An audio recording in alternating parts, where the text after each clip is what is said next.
I grew up as a mixed-race, mixed-culture child. My mother being a black female and my father a Native American. Traditionally, Natives are very in tune with the spiritual world. My mom, not so much. Mostly holding that good old Christian belief system and often referring to my dad's spiritualism as his crazy native beliefs. However, I have always been connected to ghostly entities and kept quiet for the most part, not wanting my mother to refer to me the same way. I often called the entities my guardians when I was a child, because whenever I did something stupid or unsafe, they, or some of them, would protect me. So I literally grew up not fearing the supernatural. Now, so you can understand why I was so comfortable as a child, I'll elaborate a little on my interactions. I was a latchkey kid, so after school, I would walk home, lock myself into the house, and then went about my day, feeding myself, doing homework, and watching TV.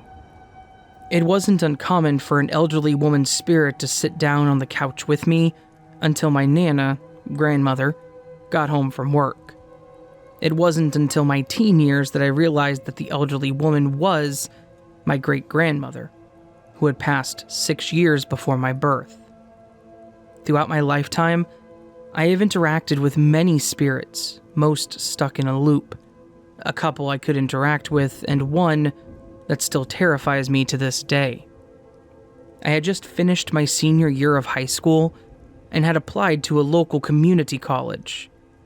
I was one of those students who balanced between poor enough to file for financial aid, but wealthy enough that I didn't get much. Not enough to pay for all of my classes and books. So, I started house-sitting our family and friends' animals to pay for the rest. My mother's previous boss was one of those people. She loved traveling and would often do so 2 or 3 times a year for at least a month.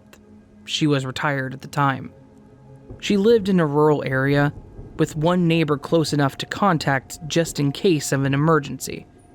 I had been to the house twice before when I was a child, and both times I was unsettled. My mother's boss, let's call her Amy, was a teenager during World War II and was placed in danger because of her parents' open objection of Hitler, so they flew to America. She's a photographer in her spare time. She adores Mexico, and at the time was looking to move there. With that said, she had hundreds of masks hanging on her walls, all throughout the house, accompanied with photos she took of cemeteries and gravestones. For a couple of years, I experienced small things. Voices, dragging noises. Periodically, things would have been moved. Nothing too terrifying, but when I started dating an old friend, I had him staying with me just to have immediate backup if something were to happen. When this happened, I was 21. My boyfriend had expressed some discomfort in being in the house, especially at night, to which I told him about the multiple spirits I had encountered there. I mentioned that none of them have been hostile, and as long as we left them alone, they would leave us alone, with the exception of the screaming man. He liked to stand outside of the window and scream at around 3 a.m, and I would simply ask him to be quiet. We were playing games on the second week of our stay when my SO had to use the bathroom. I opted to change into my jammies while he went off into the darkness, when he screamed very loudly. Now, my significant other isn't easily scared, but he hightailed it back to the living area. He said that the dark entity that often stood beside the homeowner's bedroom door, which happened to also be next to the hall that leads into the house from the cars, had turned to look at him. It paused before getting bigger and started running towards him. Very strange behavior for the being, but I had assumed that we had upset it, so I apologized for bothering it. From then on, my SO and I went to the bathroom together during the night. Fast forwarding to the last week, things had gotten a bit more tense. Each entity started getting more and more agitated, until it seemed like our nights were filled with activity, and our space seemed to shrink until it was the single bedroom. I kept my keys on the coffee table in the living room, my computer for school in the family room, and a few toiletries. Those objects would appear back in the bedroom, as if someone carelessly tossed them in. The spirits I had no problems with started running away or charging at me. Eventually, I took my SO home to see if things slowed down. And they didn't. By the time my 2-month house-sitting job was done, I was exhausted and cranky. I left the house at 10 at night, being that the family would be back around at 4 in the morning, and during that long drive on the dirt road, a childlike figure slowly walked across. I paused, seeing the same dark shadow that guarded the entrance to the home, and I watched as it ran across the road, taking that child figure away. After a second, I continued on my way home, not wanting to slow to a stop or leave the vehicle to investigate. 4 days afterwards, I was chilling at my house finishing up my finals. My grandmother, who was diagnosed with Alzheimer's, and dog were in the bedroom behind me. My grandfather was at his aunt's funeral in Bermuda, and my mom was in California for business. I say this because I need you to understand I was essentially alone and the only one awake. The sound of someone dropping and dragging a large box echoed from down the hall. My grandparents have an ensuite bedroom.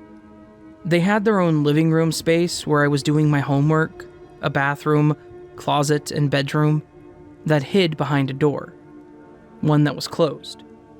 I paused in my essay, suddenly feeling a familiar unease that I associated at Amy's house. The dragging sounds never left what I assumed was my kitchen, and I by no means went to investigate. But I had never had a spirit follow me home, and that night, I didn't sleep, because that spirit did not wish me well. When I did come out in the morning, I found my house-sitting bag torn open, with all my house-sitting gear tossed about. It's safe to say that I never house-sat for Amy again, and I hadn't experienced anything outside of the norm of what goes on at my house since. But there have been points that I can feel the hairs on my arm raise, like I was being watched when I'm sitting at other houses.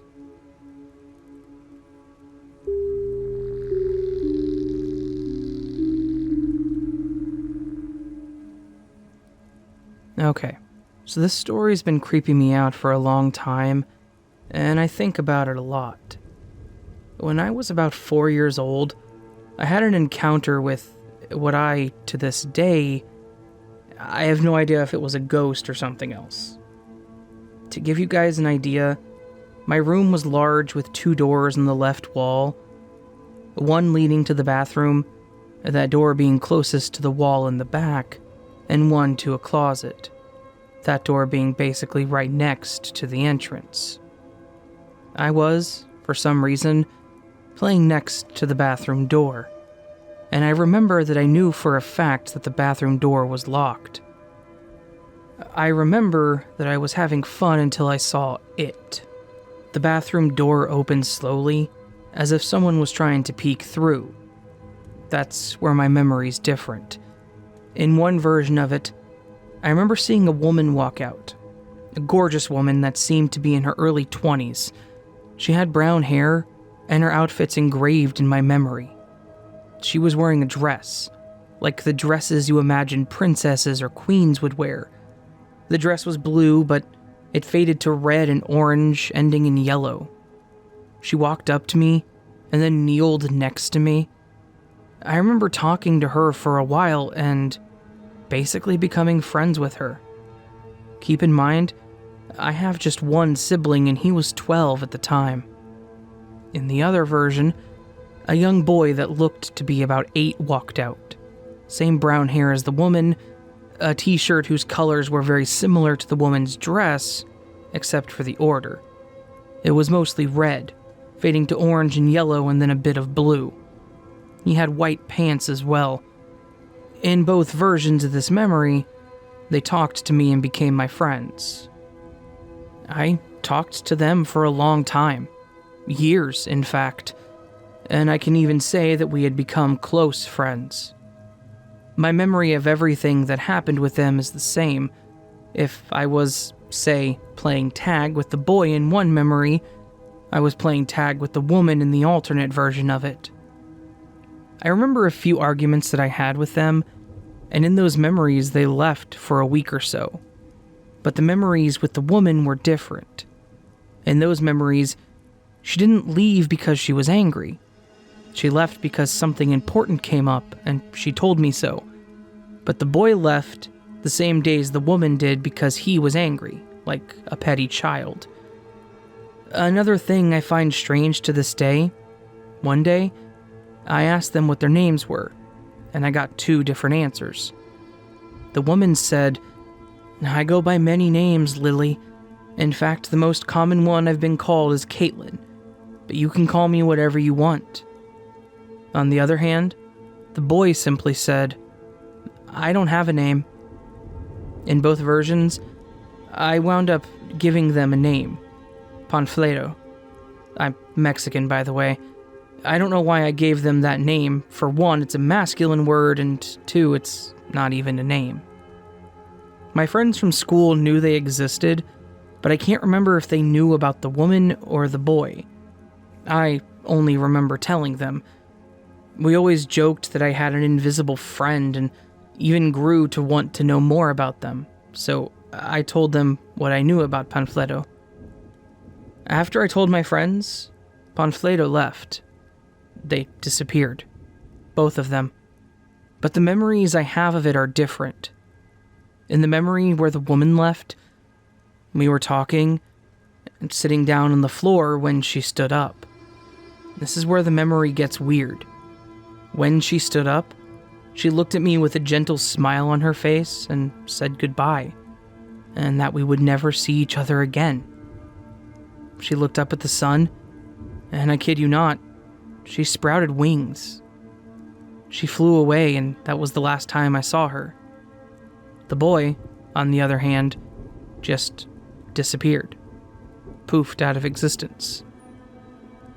I have another story, but it's about the imaginary friend I had after Panfleto disappeared. But I only wanted to share this story.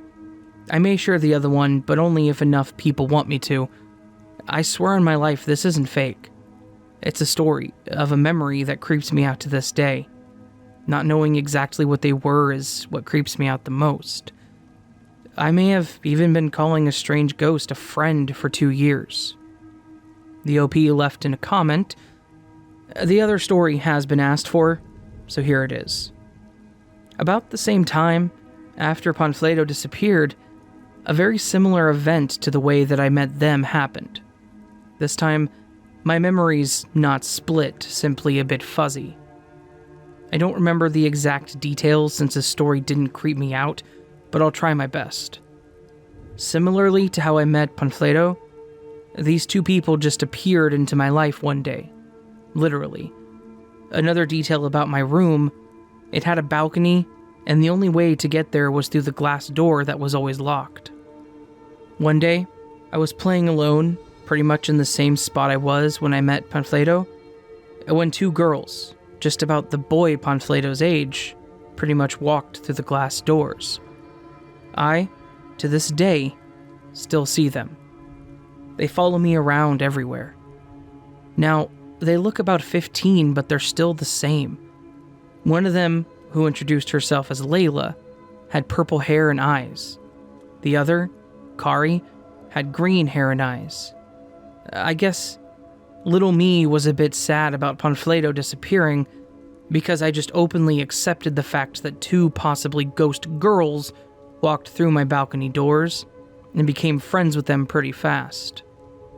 Now, I in all honesty don't know if Layla and Carrie count as ghosts or another type of paranormal being, but they follow me everywhere. They talk to me, and sometimes I think they may have something to do with Panfleto. For one, just like Panfleto, they disappear whenever we have an argument. But they always say it's because something came up. They don't think I've seen this, but they, just like the woman, have flown away sometimes. They're strange, and sometimes I've heard them mention things that happened when Panfleto was still around, not to mention that they mention her. This story feels like less of a ghost story and more of a possibly messengers of the previous beings story. I'm occasionally inclined to believe that Panfleto wasn't even a ghost, but a god, kind of like the Greek gods. Either that or I read too many fantasy books. But this is because some events that I didn't mention could practically only be explained with that. But anyways, that was the other story.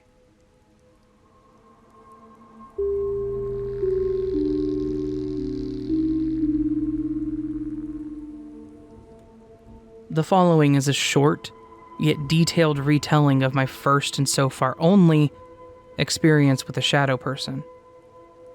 I've always had beliefs in ghosts, spirits, and the paranormal, etc.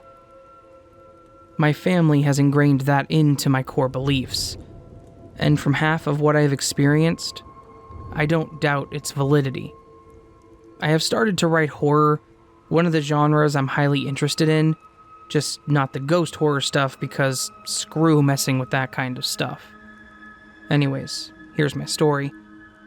It was about 4 years ago now, so I was working after everyone in the building had left. It was around 7 or 8 p.m. when it occurred. I was doing the most tedious part of my job at the end of the day. It was taking longer than I anticipated, but I was there for the long haul. While working, I was listening to a new podcast to replace the silence around the building. To give you a premise, my office had one solitary window and 2 doorways accessing the rooms attached to it. My office is the only one holding any light in the building, while the rest is covered in darkness. This all happened during a heavy rainstorm as well. I only had about half an hour of work left when I took a look at the doorway closest to me. I was about 2 meters away when through the windowed door, I saw a silhouette of a man. The silhouette was much darker than the darkness of the adjoining room behind it. Lights from my office were pouring out and could have illuminated the silhouette, letting me see their eyes, hair, skin, yet all of it remained dark. What the light did show me was the detail of a face, yet all of the details were completely dark. It looked 3D, yet the light could not expose any other details. Like a mannequin, yet pitch black doesn't do justice for what I saw. It was leaning right against the glass, causing a mist to form on the glass right beneath its nostrils, as if they were breathing against the window. The sweaty indentation of a forehead against the glass also formed. It just stared at me. I was terrified as hell, and I didn't know what to do. As far as I knew, there was no one left in the building except for me. If it was a coworker, they would have turned on the lights to see, yet off the lights remained. It didn't feel normal. It felt very off. I finished my work quickly and left work minutes later. On my way out, I noticed nothing else strange, nothing out of place, no one hiding, no one stalking me, just an uneasy feeling of being watched. The following day, I took a look at the detail at the glass of my office door. That face impression was still there. I even wiped away the condensation still lingering. I asked my coworkers, and they all told me that the building had a history of ghosts being seen and other paranormal things happening. It doesn't really get any creepier than that there. After work the following day, I looked it up and found out that what I witnessed was a shadow person. I still find it so fascinating and horrifying. I do admit, I may want to see something like that again, but I don't want to do something to trigger that to happen. That was the scariest thing I've ever experienced. So far, at least.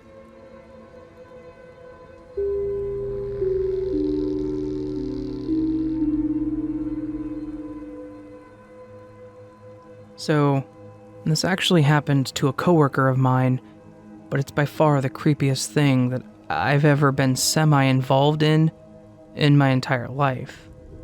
And I've been waiting for the perfect moment/time to share it. This was a few years ago now, but I work in a hospital, and there are privacy laws, so I just wanted to give it some time to be safe. So I had this coworker, we'll call him Jack for the sake of this story, who I trained and worked with quite a lot. One day, I came to work. I think it actually may have been around the holidays, and he told me that he'd had a phone call that really creeped him out. We work in a call center, transferring patient and employee calls. He said a patient had called in the early hours of the morning, wanting to speak to the nurse in charge. As is protocol, Jack took the patient's name, doctor's name, and phone number. He then told the patient the nurse would call him back ASAP. The patient asked her to hurry, sounding in great distress, according to Jack, and insisted he was having cardiac arrest. We aren't allowed to give medical advice of any kind, but we are allowed to encourage patients in distress to call 911 or to go to the ER. So Jack did so. But the guy insisted on waiting for the nurse. Jack put the guy on hold, not wanting to make him wait, and he called the nurse. While waiting for her to call back, the line dropped. When the nurse did call back, Jack gave her the info and moved on with his night. The nurse shortly called back to ask Jack to repeat the phone number. He did, and she said it must be wrong, as she was getting one of those "that number isn't assigned to anyone" messages when she tried to call. She decided to look up the patient's file to confirm the number herself. Only problem is, the patient died over 20 years ago. The phone number, by the way, was correct, and Jack had checked it with the caller display while on the call, so it was definitely the number the patient called from, despite the number being out of service and the patient being dead for over 20 years. To this day, we still don't know what happened, or how that was even possible.